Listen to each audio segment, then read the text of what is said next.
जय जय श्री राधा रमन, जय जय नवोलो किशोर,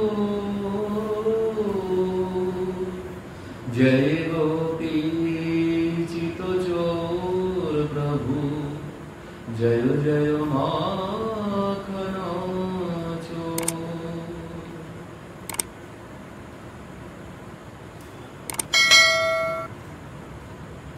1554 कालिंदी के तीर, श्रावण शुक्ला सप्तमी, तुलसी धरे शोरी। श्रावण मासेर शुक्ल पक्षेर सप्तमी तिथि 1554 कालिंदी के तीर, श्रावण शुक्ला सप्तमी, तुलसी धरेउ शरीर। तो आज এই তিথিতে শ্রাবণ মাসের শুক্ল পক্ষের সপ্তমী তিথিতে তুলসীদাসজি আবির্ভূত হয়েছিলেন। তো এই তুলসীদাসজি তিনি কে ছিলেন? এই তুলসীদাসজি মহাদেব দেবী পার্বতীকে বলছেন ভবিষ্যৎ পুরাণে, বাল্মীকি তুলসীদাস কলৌ দেবী ভবিষ্যতি রামচন্দ্র কথায়াম সাধবীম ভাষা রূপম করিষ্যতি। বলছেন দেবী সেই স্বয়ং বাল্মীকি মুনি, তিনি তুলসীদাসজি রূপে জন্মগ্রহণ করেছেন। আর কি জন্যে? বলছেন রাম কথা জগতে প্রচার করার জন্যে সেই বাল্মীকি মুনি তিনি তুলসীদাসজি রূপে পুনরায় এসেছেন। আর ঠিক এই কথাই আমাদের ভক্তমাল গ্রন্থে নাভাদাসজি বলছেন, কলি কুটিল জীব নিস্তার হেতু বাল্মীকি তুলসী ভয়, সংসার অপার কো পার হেতু সুগম রূপ নৌকালয়।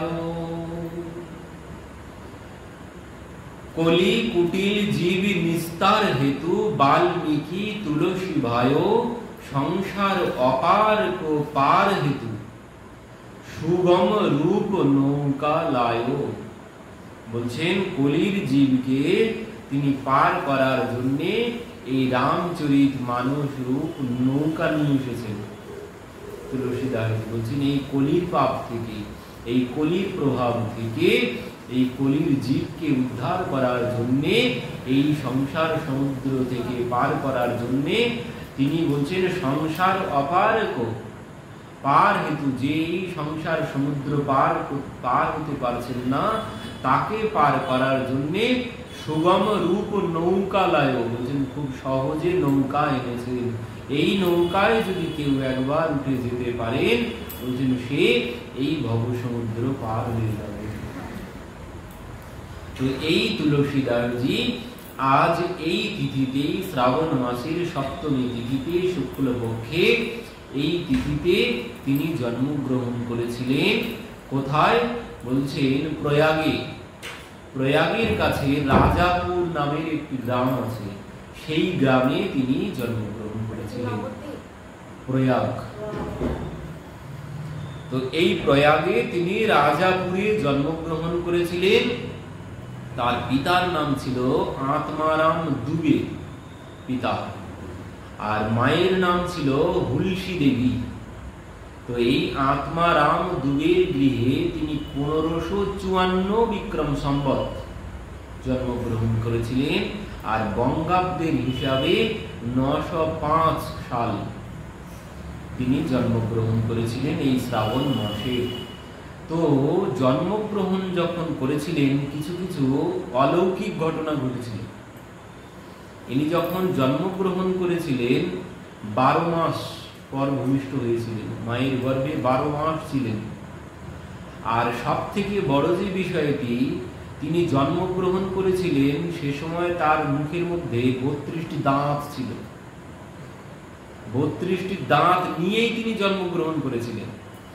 আর তিনি জন্মগ্রহণ করে কাঁদেননি, তিনি জন্মগ্রহণ করেই কথা বলতে শুরু করেছিলেন। জন্মগ্রহণ করেই প্রথম রাম নাম করেছিলেন, রাম বলেছিলেন প্রথম। তো সেই জন্যে সবাই তাকে রাম বোলা বলে ডাকত। জন্মগ্রহণ করে কান্নাকাটি কোনো কিছু নয়, জন্মগ্রহণ করেই রাম নাম করতে শুরু করেছেন তিনি। এবার কি হয়েছে বলছেন, নারী ছেদনও তার করতে হয়নি, এমনি এমনিই নারী ছেদন হয়ে গিয়েছিল। আরো কি হয়েছিল বলছেন, সতিকা গৃহে যখন জন্মগ্রহণ করেছিলেন, সতিকা গৃহ যেন আলোয় ভরে গিয়েছিল, দিব্য জ্যোতিতে ভরে গিয়েছিল সতিকা গৃহ। কিন্তু ইনি যে মুহূর্তে জন্মগ্রহণ করেছিলেন সেই মুহূর্ত ছিল তখন শুক্লাপক্ষের সপ্তমী তিথি আর মূলা নক্ষত্র। আর এই মূলা নক্ষত্র নাকি খুব অমঙ্গল। এই মূলা নক্ষত্রে যার জন্ম হয় বলছে তার জন্মগ্রহণের সাথে সাথে তার পিতৃমাতৃ বিয়োগ হয়।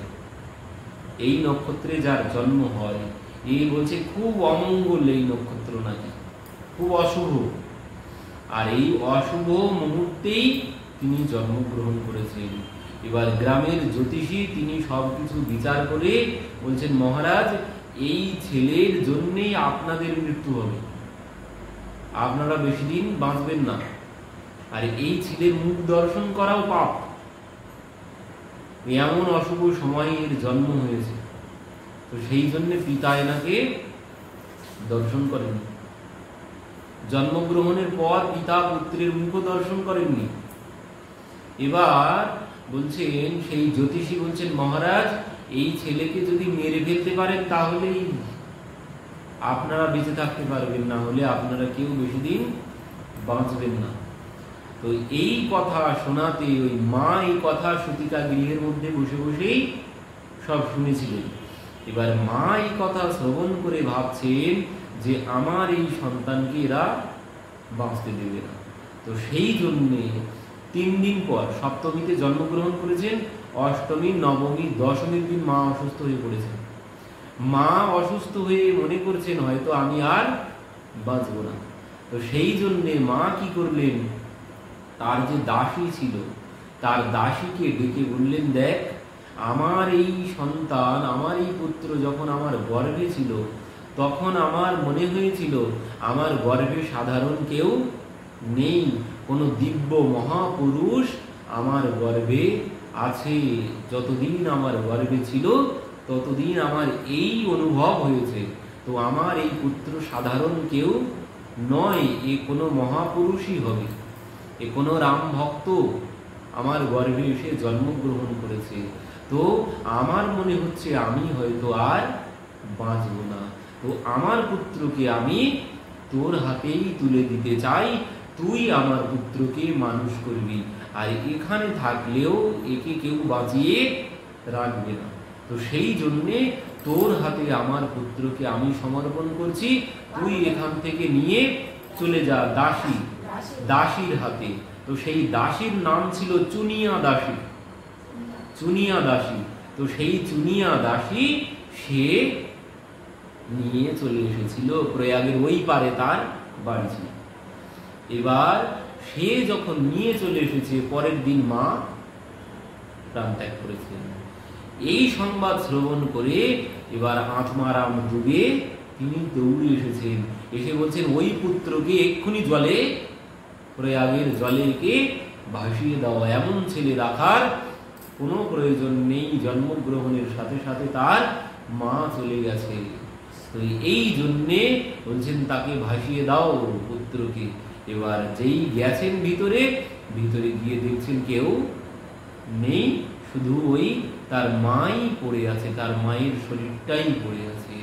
তো দেখলেন যাক ভালো হয়েছে, যা হয়েছে হয়েছে, আর কোনো এমন ছেলের সংবাদ নেওয়ার প্রয়োজন নেই যার জন্যে তার মা 3 দিনের মধ্যে প্রাণ হারালো। তো এমন ছেলের আর খোঁজ করে কোনো প্রয়োজন নেই, যা হয়েছে খুব ভালোই হয়েছে। তো ওনার পিতা আর কোনো খোঁজ খবর করেননি। তো এবার এই চুনিয়া দেবী তিনি নিয়ে চলে এলেন। তো এই চুনিয়া দেবী এনাকে মানুষ করলেন। এবার দুর্ভাগ্যবশত 5 বৎসর এই চুনিয়া দেবী মানুষ করেছেন। 5 বৎসর পর এই চুনিয়া দেবীও পরলোক গমন করেছে। তখন তুলসীদাসজির বয়স মাত্র 5 বছর। এবার গ্রামের সবাই কেউ এনাকে দেখতে পায় না। প্রথমে মা বলে মাকে খেয়েছে, তারপর এনাকে দাসীকে খেয়েছে। তো এই জন্যে কেউ এনার ছায়াই ডিমায় না। ভিক্ষা করতে যেতেন, কেউ এনাকে ভিক্ষাই দেয় না। তো দিনের পর দিন অনাহারে তিনি এবার কাঁদতে শুরু করেছেন। 5 বছরের বালক। তো কাঁদতে কাঁদতে ওইখানে এক শিব মন্দিরে গিয়ে বসে বসে কাঁদতে শুরু করেছেন। শিব মন্দিরে যখন বসে বসে কাঁদতে শুরু করেছেন, মহাদেব আর থাকতে পারলেন না। মহাদেব দেবী পার্বতীকে গিয়ে বললেন, দেবী শীঘ্রই যাও, আমার ভক্ত বড় কষ্টে আছে, তুমি গিয়ে তাকে রক্ষা করো। তো বলছেন, দেবী বললেন, কে এমন ভক্ত? বললেন, তুমি যাও না, একবার গিয়ে দেখো না সে কেমন ভক্ত। আমার প্রভুর ভক্ত সে, তোমাকেই তার সমস্ত দায় দায়িত্ব নিতে হবে, তার আর কেউ নেই এই জগতে, তুমি তার সমস্ত দায় ভার গ্রহণ করো। তো এই কথা শ্রবণ করে তো সেই পার্বতী দেবী ব্রাহ্মণীর ছদ্মবেশে চলে এলেন। ব্রাহ্মণীর ছদ্মবেশে এসে এনাকে ভোজন করালেন, কোলের মধ্যে বসিয়ে এনাকে ভোজন করালেন। ভোজন করিয়ে দেবী চলে গেলেন। এইভাবে দেবী ভোজন করিয়ে বললেন, বাবা তোমার কোনো চিন্তা নেই, তুমি এখানেই থাকো, আগামীকাল আমি তোমাকে পুনরায় এসে ভোজন করিয়ে যাব। তো এইভাবে ভোজন করাতে করাতে কি হয়েছে, 2 বছর কেটেছে। স্বয়ং পার্বতী দেবী নিজে এসে ভোজন করাতেন, আর একবার এমন ভোজন করিয়ে যেতেন সারাদিন আর কোনো খিদে পেত না, কারণ স্বয়ং অন্নপূর্ণা এসে ভোজন করাতেন। তো এই জন্যে আর খিদে পেত না, সারাদিন ওই একবারই ভোজন করতেন। আর ওই মন্দিরে বসেই তিনি রাম রাম রাম রাম রাম রাম নাম জপ করতেন। তো এইভাবে দিন কাটতে শুরু করেছে।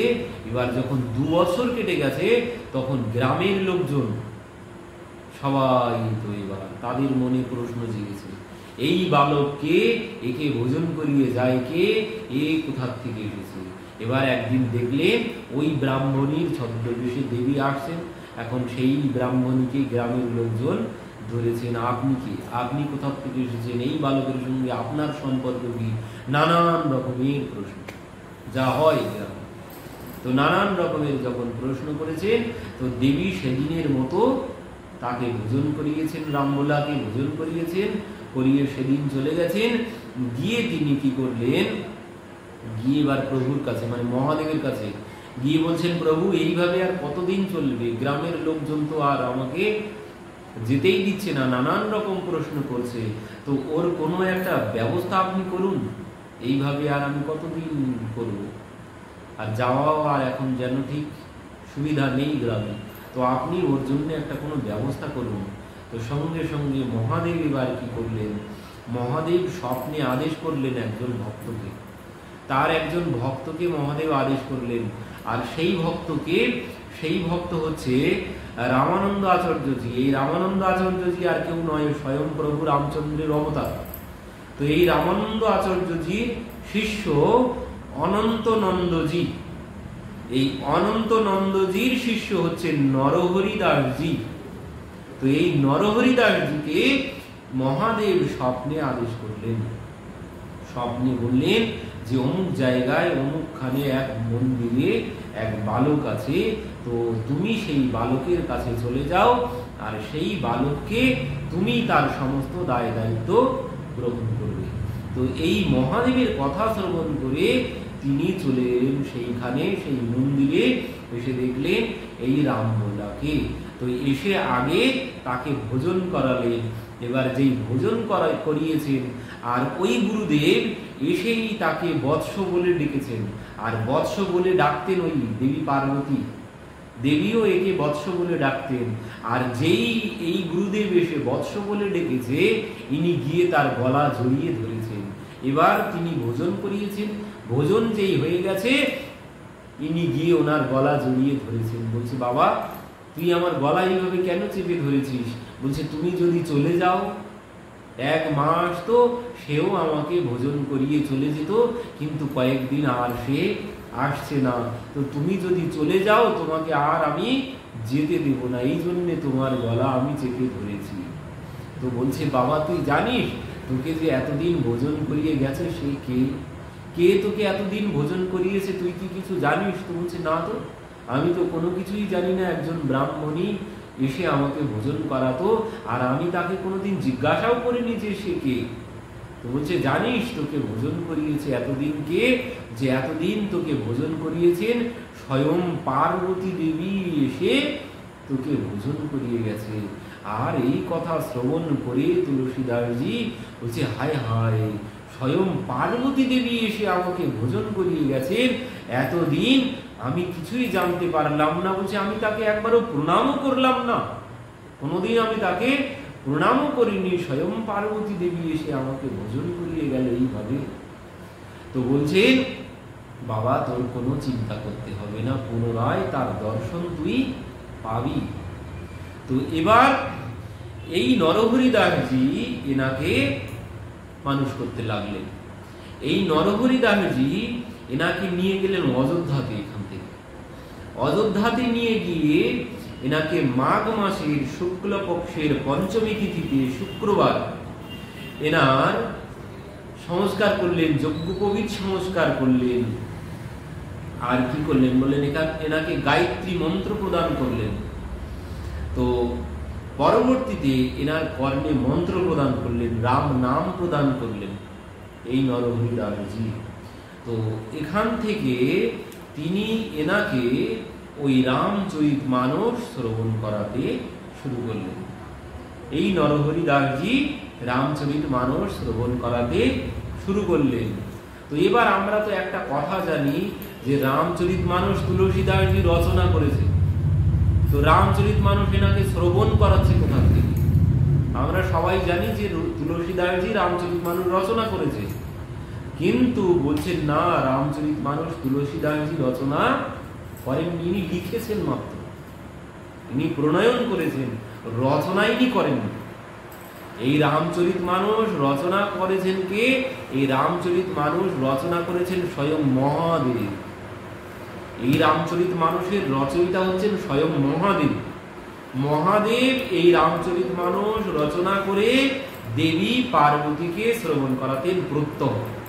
এই রামচরিতমানস এই তুলসীদাসজি রচনা করেননি, উনি মাত্র লিখেছেন, ওনার রচনা নয় এটি।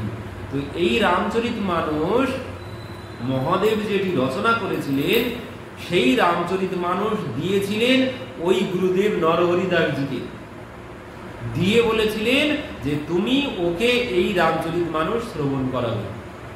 সেই জন্যে ওই মহাদেবের কথা মতো এই গুরুদেব এনাকে রামচরিতমানস শ্রবণ করাতে শুরু করলেন। এবার কি হয়েছে, ইনি তখন ছোট, এবার সেই জন্য সব কি মাথায় ঢোকে? 5-6 বছর বয়স, মাথার মধ্যে কিছুই যায় না। গুরুদেব বারবার বারবার বারবার করে শ্রবণ করাতে লাগলেন। তুলসীদাসজি বললেন, গুরুদেব তো আমাকে বারবার শ্রবণ করিয়েছেন, কিন্তু আমি ওই যতটা বুঝি ততটাই, আমার যতটা জ্ঞান ছিল, আমার যতটুকু পাত্রতা ছিল, আমি ততটুকুই গ্রহণ করেছি, কারণ বয়স অল্প।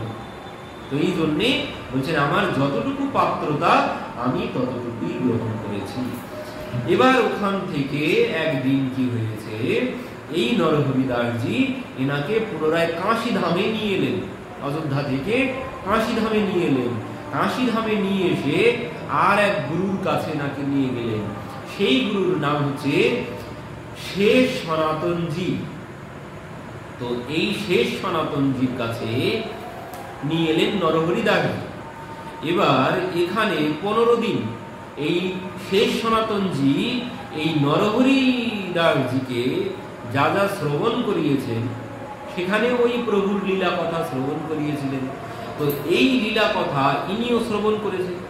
এবার ইনি শ্রবণের পর একদিন এই সেই সনাতনজি বলছে, বাবা তুই যে আমরা যা কথা বলি তুই এত মন দিয়ে শ্রবণ করিস দেখি বসে বসে, তো আমরা যা এতদিন বলেছি আমি, তুই কি কিছু বলতে পারবি?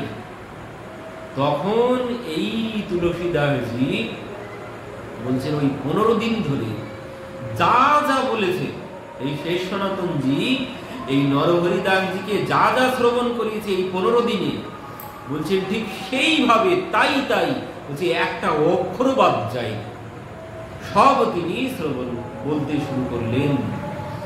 তো এর মধ্যে ওই যে গুরুদেব ওই নরহরিদাসজি যে সময় এনাকে গায়ত্রী মন্ত্র প্রদান করেছিলেন, ওই সময়ই ওই রাম বোলা নাম পরিবর্তন করে এনার নাম রেখেছিলেন তুলসীদাসজি। তো এখন থেকে ওনার নাম তুলসীদাসজি। তো এই তুলসীদাসজি এই সমস্ত কিছু 15 দিনে যা যা শ্রবণ করেছে সব কিছু পাই টু পাই বলতে শুরু করলেন, একটা অক্ষর বাদ যাচ্ছে না। তো এই দেখে শেষ সনাতনজি ভাবলেন এ তো সাধারণ কেউ নয়, এ তো রত্ন। তো এই শ্রবণ করেই শেষ সনাতন দাসজি এই নরহরি দাসজিকে বললেন, আপনি একে পেয়েছেন কোথা থেকে? এমন রত্ন আপনি কোথায় পেয়েছেন? তো আপনি একে আমাকে দান করুন। বলছেন আমার যা কিছু আছে সম্পদ আমি এর হাতেই দিয়ে যাব, কারণ আমি যা যা সঞ্চয় করেছি বিদ্যা জ্ঞান যা আমি অর্জন করেছি, যোগ্য পাত্রে না দিয়ে যেতে পারলে ওই বিদ্যা অর্জনের কোনো লাভ হবে না। তো আমি সেই উপযুক্ত পাত্র আজ পেয়ে গেছি, একেই আমি আমার সমস্ত বিদ্যা প্রদান করব, আপনি একে আমাকে দান করুন। নরহরি দাসজি বলছেন আমি একে আপনার চরণে দেওয়ার জন্যই নিয়ে এসেছি। তো এখান থেকে নরহরি দাসজি ওনাকে রেখে চলে গেলেন। এবার এনার কাছে থাকতে শুরু করলেন। ইনি হলেন শিক্ষাগুরু। এই শিক্ষাগুরু তার সমস্ত জ্ঞান ভান্ডার উজাড় করে এনাকে তুলসীদাসজিকে দান করলেন। পুনরায় এনাকে বেদ বেদাঙ্গ উপনিষদ আদি সমস্ত শাস্ত্র গ্রন্থ এনাকে অধ্যয়ন করালেন। তো এবার কি হয়েছে, কিছুদিন পর শিক্ষাগুরুও লীলা সম্বরণ করলেন। শিক্ষাগুরু যখন লীলা সম্বরণ করেছেন, দীক্ষাগুরুর কাছে চলে এলেন। দীক্ষাগুরুও কিছুদিন পর লীলা সম্বরণ করলেন। তো দুইজনাই যখন চলে গেছেন, পরবর্তীতে ইনি কি করলেন, নিজের জন্মস্থানে রাজাপুর চলে এলেন। এবার নিজের জন্মস্থানে যখন চলে এসেছেন, বলছেন সেই গ্রামে তখন তার দিব্য জ্যোতি, তুলসীদাসজি তখন দিব্য জ্যোতি যে তাকে দর্শন করছে, দর্শন করেই তার চরণে এসে লুটিয়ে পড়ছেন আর বলছেন, প্রভু আপনি কোথা থেকে এসেছেন? মহাত্মা আপনি কোথা থেকে এসেছেন? আপনার পরিচয় কি? সবাই যখন পরিচয় জানতে চেয়েছেন, তুলসীদাসজি বলছেন আমার পরিচয় শুনবেন? আমার বাড়ি কোথায় শুনবেন? বলছেন আমার বাড়ি এই গ্রামেতেই। বলছেন এই গ্রামে আপনার বাড়ি? বলছেন হ্যাঁ এই গ্রামেতেই আমার বাড়ি, আমার পিতার নাম অমুক। যেই বলেছেন, বলছেন আপনি তাহলে সেই আত্মারাম দূরের সেই পুত্র, সেই রাম বলা আপনি? তো বলছেন হ্যাঁ সেই রাম বলা আমি। তো বলছেন আপনি যখন চলে গেছেন, সেখান থেকে আমাদের গ্রামে সমস্ত শিশু বিকলাঙ্গ হয়ে জন্মগ্রহণ করে। আপনার অপেক্ষাতেই আমরা বসে আছি। আমরা সেই অভিশাপ থেকে, আপনি আমাদের গ্রামে পদার্পণ করেছেন, আপনার চরণ ধুলিতে আমাদের সেই অভিশাপ কেটে যাবে। আপনি কৃপা করুন, আমাদের গ্রামে সেদিন থেকে আর কোনো ভালো সন্তান জন্মগ্রহণ করে না। কারোর এক পা নেই তো কারোর এক হাত নেই, কারোর এক চোখ নেই তো কেউ বোবা, সবাই বিকলাঙ্গ জন্মগ্রহণ করে। তো বলছেন আপনি কৃপা করুন আমাদের এই অভিশাপ থেকে। কারণ গ্রামবাসী কেউ তাকে দর্শন করেনি, ওই সবাই তাকে অপায়া অমঙ্গলে বলেছিল, আর সেই জন্য তাদের অপরাধ লেগেছিল। সেই অপরাধের জন্য ভক্তের চরণে অপরাধ হয়েছিল, সেই জন্য গ্রামের সমস্ত সন্তান এরপর থেকে বিকলাঙ্গ হয়েই জন্মগ্রহণ করে। কিন্তু তুলসীদাসজি যখন গ্রামে এলেন তারপর থেকে বলছে আর কেউ বিকলাঙ্গ হয়ে জন্মগ্রহণ করেননি। তুলসীদাসজিকে সবাই বললেন আপনি কৃপা করে এখানেই থেকে যান। তুলসীদাসজি ভাবছেন থাকতে তো এক জায়গাতে হবেই। তো পরবর্তীতে জানলেন পিতা উনি চলে যাওয়ার পর, জন্মগ্রহণের পর 3 দিন পরে তো মাতা চলে গিয়েছিলেন, আর 6 মাস পরে পিতাও পরলোক গমন করেছিলেন। তো আজ তুলসীদাসজি এখানে এসে পিতা মাতার অন্ত্যেষ্টি ক্রিয়া মানে বাৎসরিক ক্রিয়া, তাদের উদ্দেশ্যে তাদের উদ্ধারের জন্য তাদের শ্রাদ্ধ ক্রিয়া করেছিলেন। তো এবার ওই যে গুরুদেবের কাছে যে কথা শ্রবণ করেছেন, নাম কথা রামচরিতমানস শ্রবণ করেছেন, সেই কথা এবার সমস্ত গ্রামবাসীকে শ্রবণ করাতে শুরু করলেন। সমস্ত গ্রামবাসী তো মুগ্ধ হয়ে এই নাম কথা শ্রবণ করতে লাগলেন। একদিন ওইখানে এই নাম কথা শ্রবণ করতে এসেছিলেন একজন ভরদ্বাজ গোত্রীয় একজন ব্রাহ্মণ। তার এনার কথা শ্রবণ করে খুব ভালো লেগে যায়। তো এনার এক কন্যা ছিল, এনার এক সুন্দরী কন্যা ছিল। তো এনার মনে মনে বাসনা জাগলো যে আমি এনাকে আমার জামাই করব। তো ইনি সবার কাছে গিয়ে এনার পরিচয় গ্রহণ করলেন। তো এনার পরিচয় জানার পরে এই ব্রাহ্মণ তিনি গিয়ে এনাকে সরাসরি বললেন, কিন্তু তুলসীদাসজি প্রথমে রাজি হননি, পরবর্তীতে তিনি রাজি হলেন। তো এবার রাজি হওয়ার পর বলছেন পরবর্তীতে তার সাথে এনার বিবাহ হয়। তার নাম ছিল রত্নাবলী। রত্নাবলীর সাথে এনার বিবাহ হলো। তো এবার বিবাহের পর পত্নীর প্রতি এনার খুব ভালোবাসা, পত্নীকে ছেড়ে এক মুহূর্ত থাকেন না। একদিন কি হয়েছিল, পত্নীর ভাই এসে বোনকে নিয়ে গিয়েছিল। এবার বোনকে যখন নিয়ে গেছে ইনি আর কিছুতেই থাকতে পারছেন না। রাত্রিতেই, মধ্যরাত্রেই গিয়ে উপস্থিত হয়েছেন পত্নীর কাছে। পত্নীর কাছে যখন গিয়েছেন, পত্নী বলছে তুমি এত রাতে কোথা থেকে এলে? বলছে কেন? যে তুমি নদী পার হলে কি করে? যে কেন? নদীতে তো নৌকা ছিল, নৌকায় পার হয়ে এসেছি। তো ঘরে কি করে প্রবেশ করলে? তো বলছে কেন? এই ঘরের দড়ি ধরে প্রবেশ করেছি, দড়ি ধরে ঘরের মধ্যে প্রবেশ করেছি। তো বলছে কই দেখি চলো তো। তো নদীতে গেছে, নদীতে গিয়ে বলছে কোথায় নৌকা? তো খুঁজে খুঁজে বলছে ওই সব দেহ, একটা সব দেহ ছিল, যে এটা ধরেই পার হয়ে চলে এসেছি দেশে। সব দেহ ধরে তিনি পার হয়ে চলে এসেছেন। ঘরে বলছে কি করে ঢুকলে? বলছে দড়ি ধরে ঢুকেছি। দড়ি কোথায়, কোথা থেকে ঢুকলে? বলছে সেখানে গিয়ে দেখলেন ওই দড়ি না, সেখানে সর্প ঝুলছে, বিষধর সর্প। সেই সর্প ধরে তিনি ঘরে প্রবেশ করেছেন। সেই বিল্বমঙ্গলজির ক্ষেত্রে যেমন ঘটনা ঘটেছিল, ঠিক সেই ঘটনা এখানেও ঘটেছিল। ও তিনি তো এবার গালাগালি দিতে শুরু করেছেন। বলছেন এই রক্ত মাংসের শরীরের প্রতি তোমার এত মোহ, তুমি এইভাবে নদী পার হয়ে এলে, এই মোহের মধ্যে ডুবে যে সব দেহ ধরে পার হয়ে এলে, তাও তুমি কিছু বুঝতে পারলে না। এইভাবে তুমি ঘরের মধ্যে প্রবেশ করেছো সর্প ধরে, তাও তোমার কোনো জ্ঞান নেই।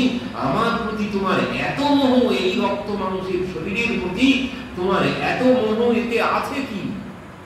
এতে কোনো কিছুই নেই। এর ভিতরে শুধু মল মূত্রে ভরা, আর কোনো কিছু নেই। এই শরীরের প্রতি তোমার এত মোহ, বলছেন এই মোহের যদি অর্ধেকটাও তোমার ভগবানের প্রতি হতো, তো তুমি ভগবান পেয়ে যেতে।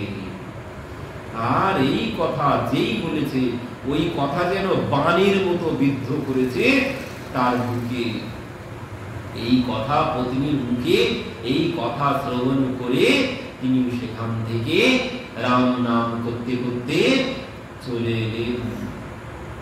এবার কি করলেন, সেখান থেকে এসে তিনি প্রয়াগে চলে এলেন। প্রয়াগে এসে তিনি সমস্ত বেশভূষা সব ত্যাগ করলেন, করে সাধুর বেশ ধারণ করলেন। সাধুর বেশ ধারণ করে তিনি প্রয়াগে মানস সরোবরের কাছে থাকতেন। সেখানে ওই রাম কথা শ্রবণ করাতেন ভক্তদেরকে। সেখানে রাম কথা শ্রবণ করাতে করাতে ওই কাকভূষণীর সাথে তার দর্শন হলো। কাকভূষণী তাকে আশীর্বাদ দিল, যে কাকভূষণীর কথা আমরা আগে শ্রবণ করেছি। সেই কাকভূষণী তুলসীদাসজিকে আশীর্বাদ দিলেন। সেখান থেকে তিনি চলে এলেন কাশীতে পুনরায়। কাশীতে এসে তিনি ওই কথা শ্রবণ করাতে শুরু করলেন সমস্ত কাশীবাসীদেরকে। তো সেখানে সমস্ত কাশীবাসীদেরকে কথা শ্রবণ করালেন। সেখান থেকে তিনি এবার কি হলো, একটা ঘটনা ঘটেছে। কাশীতে থাকতেন, কিন্তু কাশী ধাম মহাদেবের ধাম, কাশী ধাম, এই জন্য ওই কাশী ধামে কোনোদিন তিনি মলত্যাগ করতেন না। কাশী ধামের বাইরে গিয়ে তিনি মলত্যাগ করতেন। গঙ্গা পার হয়ে ওই পার গিয়ে কাশী ধামের সীমানা পার করে গিয়ে তারপর মলত্যাগ করতেন। এবার কি হয়েছে, ওই একটা ঘটিতে করে জল নিয়ে যেতেন। এখন ওই মলত্যাগ করে শৌচক্রিয়া করার পর যখন ফিরে আসতেন, তো সেই ঘটিতে ওই একটু একটু জল থাকতো। এবার সেই ফিরে আসার সময় পথে এক গাছের গোড়ায় ওই জল ঢেলে দিতেন, থাকতো ওতে, সেই জলটা ঢেলে দিতেন সেই গাছের গোড়ায়। এবার সেই গাছের গোড়ায়, যে গাছের গোড়ায় ঢেলে দিতেন, ওই গাছে আবার এক পিশাচ বাস করত। এবার এনার ওই জলের স্পর্শে সেই পিশাচ জনি থেকে মুক্তি লাভ করেছে। এবার এই পিশাচ জনি থেকে মুক্তি লাভের আগে সেই পিশাচ এনার সম্মুখে এসে উপস্থিত। এনার সম্মুখে এসে বলছে, আপনার কৃপাতে আমি এই পিশাচ জনি থেকে মুক্তি লাভ করেছি বা করব। আমি এই পিশাচ জনি থেকে মুক্তি লাভ করব আপনার কৃপাতে।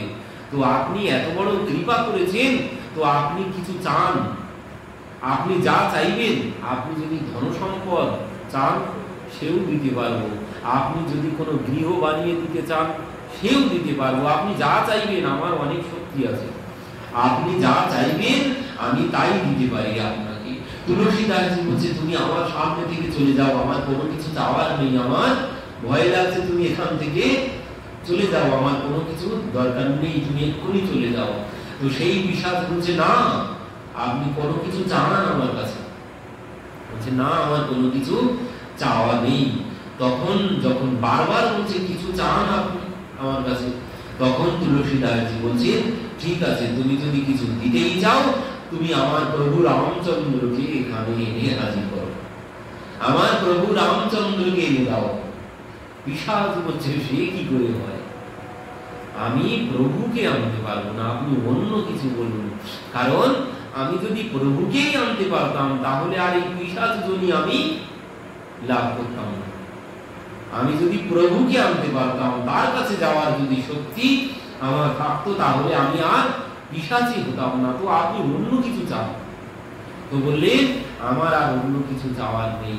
তখন সেই পিশাচ বললেন, ঠিক আছে, আপনি প্রভুকে চান, তো আমি তো প্রভুকে দিতে পারবো না, তো আমি একজন প্রভুর ভক্তকে আপনার কাছে এনে দিতে পারি। তো বলছেন, কোন ভক্ত? তো বলছেন, অন্য কোন ভক্ত নয়, প্রভু রামের ভক্ত হনুমানজিকে আমি আপনার দর্শন করিয়ে দিতে পারি। তো বলছেন, হনুমানজি এখন আছে কোথায়? বলছেন, হনুমানজি এখন এই কাশী ধামেই আছে। কাশী ধামে আছেন মানে?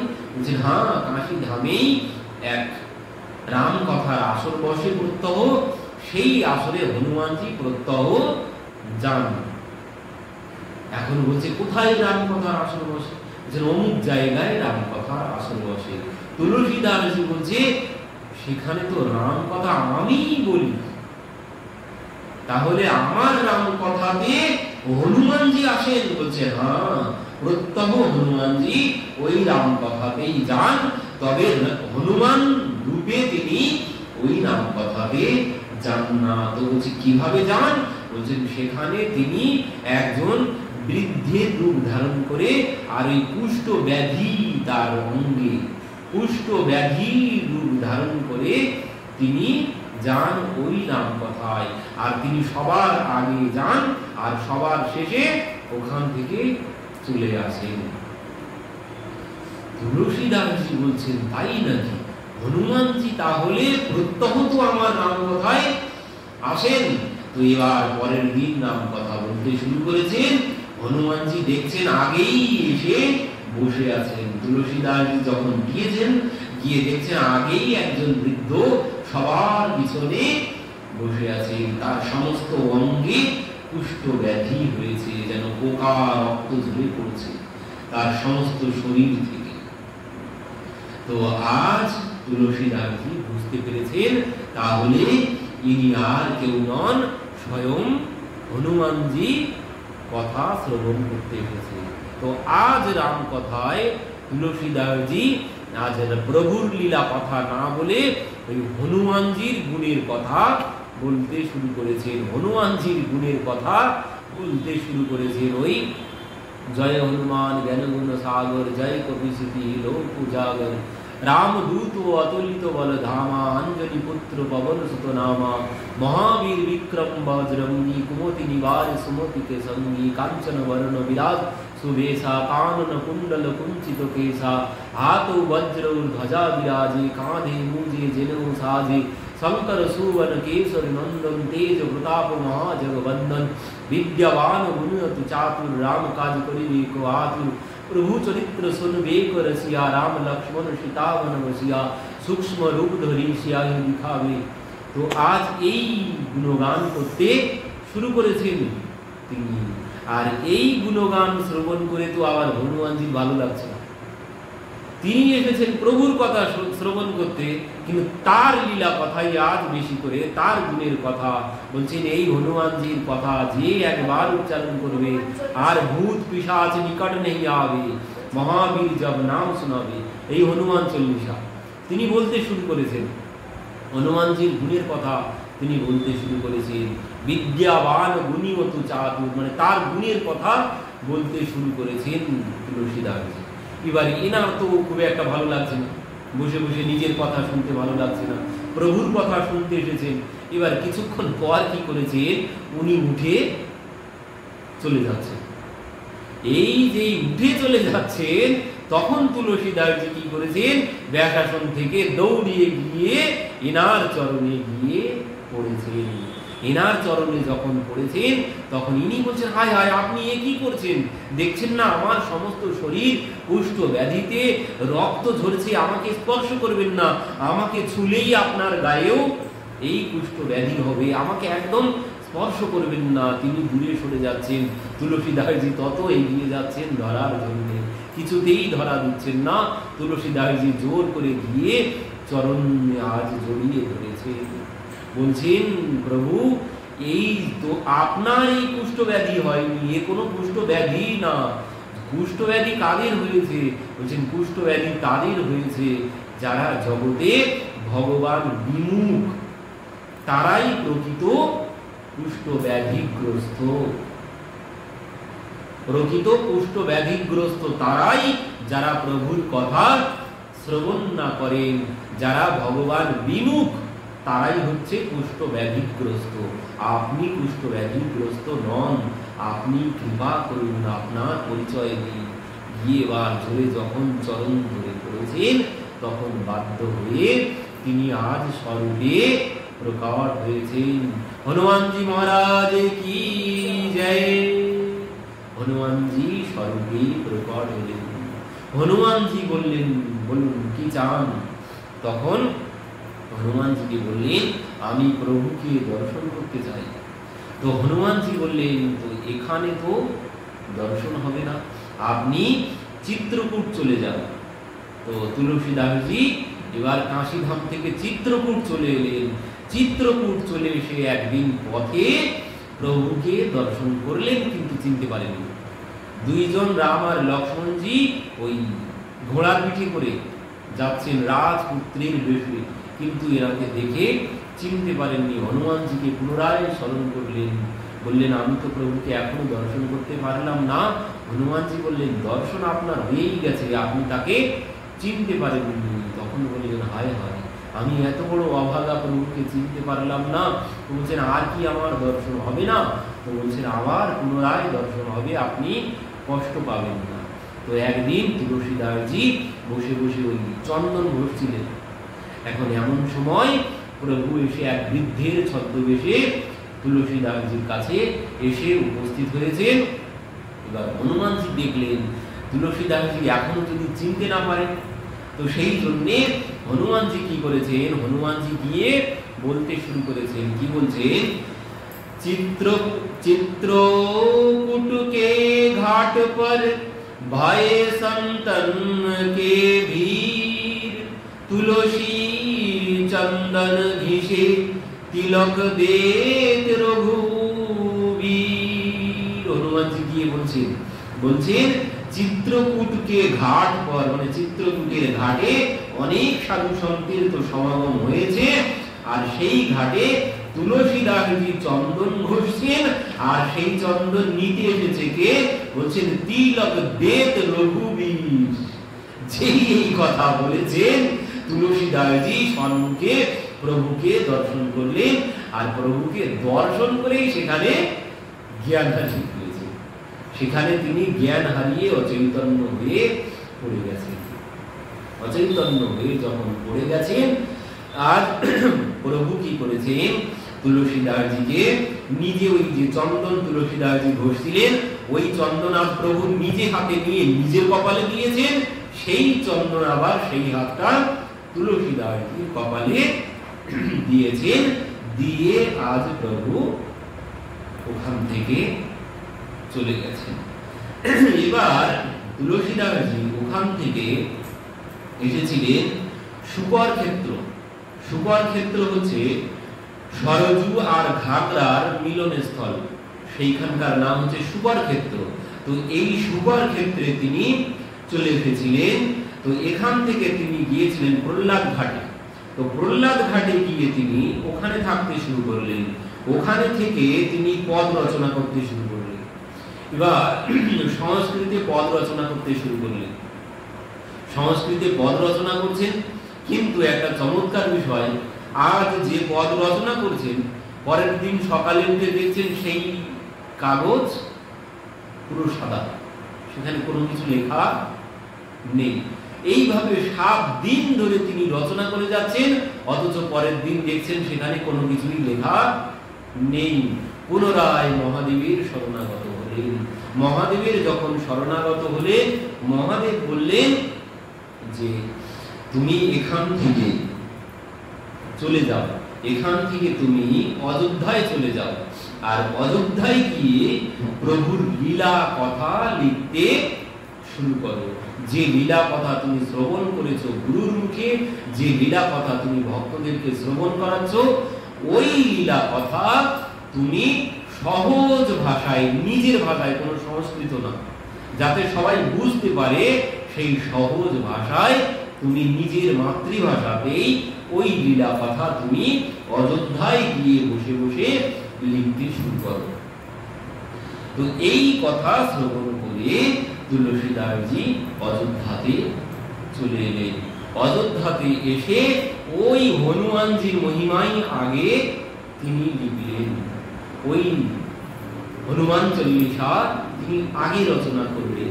তারপর একদিন দেখলেন, একদিন দেখছেন 1631 সম্বতে, 1631 সম্বতে তিনি দেখলেন একদিন ওই যেদিন প্রভু রামচন্দ্রের জন্মতিথি ছিল, রামনবমী।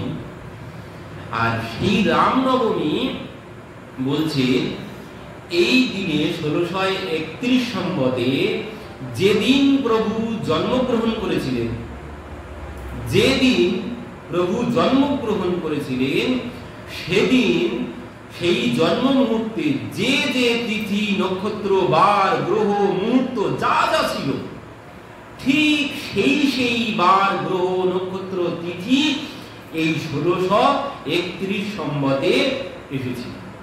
এ কিন্তু আসে না, জন্মদিন আসে, কিন্তু জন্মদিনের ওই তিথি নক্ষত্র মুহূর্ত সব কিন্তু একসাথে কোনোদিন আসে না। জন্মদিনটা আসে, তিথিটা আসে, কিন্তু ওই সব কিছু সেদিন যা যা ছিল সেই সময়ে যে যে মুহূর্ত ছিল সব কিছু এসেছিল ওই 1631 সম্বতে। আর এই দেখেই তুলসীদাসজি কি করলেন, ওই সেদিন থেকেই প্রভুর রামচরিতমানস পুনরায় লিখতে শুরু করলেন। যা তিনি শুনেছিলেন, মহাদেব যে রামচরিতমানস রচনা করেছেন সেই রামচরিতমানস তিনি এবার লিখতে শুরু করেছেন। গুরুর মুখে যা শ্রবণ করেছিলেন সেই রামচরিতমানস তিনি এবার লিখতে শুরু করলেন। এবার লিখতে লিখতে 2 বছর কেটে গেল। 2 বছর লাগলো এই রামচরিতমানস লিখতে তার। এবার শেষ হলো কোন দিন? শেষ হলো অগ্রহায়ণ মাসের শুক্লপক্ষের যেদিন রামচন্দ্রের বিবাহ হয়েছিল। যেদিন বিবাহ হয়েছিল সেই বিবাহের তিথিতে তার এই রামচরিতমানস গ্রন্থ লেখা সম্পন্ন হয়েছিল। পরবর্তীতে এই রামচরিতমানস তিনি কাশীধামে মহাদেবের মন্দিরে মহাদেবের কাছে এনে সমর্পণ করলেন। কারণ লিখেছে মহাদেবের কৃপাতে, শ্রবণ করেছেন মহাদেবের কৃপাতে। তো সেই জন্য বলছেন যার জন্য আমি এই রামচরিতমানস লিখেছি আগে তাকেই সমর্পণ করব। তো সেই জন্য তিনি কাশীধামে চলে এলেন। এবার অযোধ্যা থেকে, অযোধ্যায় বসে লিখেছেন, লিখে কাশীধামে এলেন। কাশীধামে এসে ওই বিশ্বনাথের চরণে গিয়ে গ্রন্থ সমর্পণ করলেন। পরের দিন সকালে মন্দির খুললেন, খুলে গিয়ে দেখলেন যে সেই গ্রন্থের উপরে লেখা আছে সত্যম শিবম সুন্দরম। স্বয়ং মহাদেব লিখেছেন গ্রন্থের উপরে এই কথা। তো পরবর্তীতে এই কথা যখন কাশীধামের সব পণ্ডিতরা শ্রবণ করলেন তারা তো সহ্য করতে পারলেন না, তাদের হিংসা হলো। তো সেই জন্য তারা চিন্তা করলেন যে এই গ্রন্থ নষ্ট করা যায় কি করে। তো তারা ভাবলেন এই গ্রন্থ যেভাবে হোক চুরি করে এই গ্রন্থ নষ্ট করে ফেলবে। তো সেই জন্য কাশীধামের পণ্ডিতরা চুরি করার জন্য 2 জন চোর ঠিক করলেন। এবার সেই 2 জন চোর যখন এই রামচরিতমানস চুরি করতে গেলেন, দেখলেন সেই যেখানেই রামচরিতমানস ছিল সেই গৃহের বাইরে 2 জন পাহারাদার ঘুরে বেড়াচ্ছে তীর ধনুক কাঁধে নিয়ে। একজন শাম বর্ণের আর একজন গৌর বর্ণের। এই পাহারাদার 2 জনকে দর্শন করেই সে চোর সাধু হয়ে গেছে। চোরের সেই চুরি করা মানসিকতা সব চলে গেছে। কারণ এই যে পাহারাদার এরা তো আর কেউ নয়, স্বয়ং প্রভু রাম আর লক্ষ্মণজি ধনুর্বাণ হাতে নিয়ে পাহারা দিচ্ছিলেন এই গ্রন্থ। তো এই কথা যখন জানাজানি হলো তুলসীদাসজি ভাবলেন যে আমার জন্য প্রভু এইভাবে পাহারাদারি করছে। তো এই গ্রন্থ তিনি তার এক বন্ধু টোডরমলকে দান করলেন। তো দান করে দিয়ে তিনি পরবর্তীতে বলছেন আরেকটি গ্রন্থ তিনি রচনা করেছিলেন, মানে এরই আর একটা দ্বিতীয় কপি রচনা করেছিলেন এই রামচরিতমানসের।